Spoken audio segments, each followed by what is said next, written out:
ગીર સોમનાથના પ્રાચી તીર્થની સરસ્વતી નદીમાં ઘોડાપૂર આવ્યું। તાલાલા ગીરમાં ભારે વરસાદના કારણે નદી તોફાની બનીને વહી તો પ્રાચી તીર્થના માધવરાયજી જળમગ્ન થઈ ગયા। ભગવાનની પ્રતિમા પર 8 ફૂટ સુધી પાણી વહેતા થયા। જો કે વરસાદના વિરામ બાદ પાણી ઓસરવાનું પણ શરૂ થઈ ગયું છે। તો દર વર્ષે માધવરાયજી મંદિરના પરિસરમાં પાણી વહેતા થાય છે અને આ વર્ષે પણ સારા વરસાદના કારણે તાલાલા ગીરમાં નદી તોફાની બનીને વહી છે। પ્રાચી તીર્થના માધવરાયજી જળમગ્ન થયા હોય એ દ્રશ્યો આપને બતાવી રહ્યા છીએ। ભગવાનની પ્રતિમા પર 8 ફૂટ સુધી પાણી વહેતા થયા।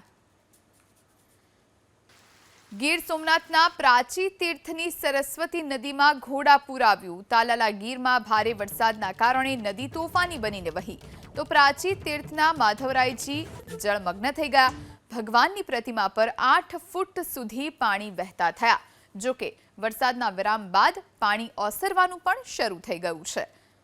તો દર વર્ષે માધવરાયજી મંદિરના પરિસરમાં પાણી વહેતા થાય છે અને આ વર્ષે પણ સારા વરસાદના કારણે તાલાલા ગીરમાં નદી તોફાની બનીને વહી છે। પ્રાચી તીર્થના માધવરાયજી જળમગ્ન થયા હોય એ દ્રશ્યો આપને બતાવી રહ્યા છીએ। ભગવાનની પ્રતિમા પર 8 ફૂટ સુધી પાણી વહેતા થયા।